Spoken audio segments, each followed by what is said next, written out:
అంతర్రాష్ట్ర దొంగల ముఠాను పోలీసులు అరెస్టు చేశారు. నిందితులు కట్టా అర్జున్, మంగా ప్రసాద్, షేక్ పాషా, షేక్ ఆసిబ్లుగా గుర్తించిన పోలీసులు వారి నుండి 64 గ్రాముల బంగారు వస్తువులు, 2 కేజీలకు పైచిలకు వెండితో పాటుగా 2,80,000 నగదును స్వాధీనం చేసుకున్నట్లుగా పోలీసులు తెలిపారు. నిందితులు రాజోలు, ఆత్రేయపురం, ఇరగవరం, జంగారెడ్డిగూడెం, కొయ్యలగూడెం, పేదవేగితో పాటుగా తెలంగాణలో సైతం చోరీలు చేసినట్లుగా వెల్లడించారు.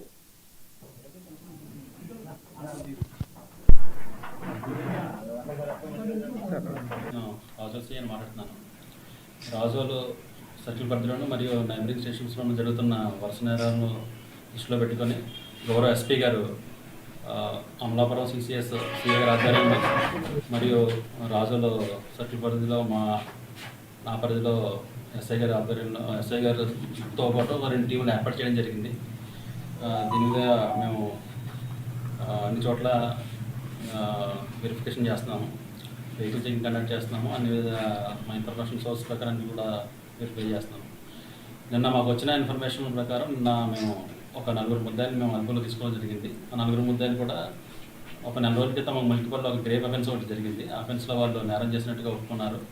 అదే ఒక్క నేరంతో అదొకటే కాకుండా ఇంకా సుమారుగా 10 నేరాలు వాళ్ళు చేశారు.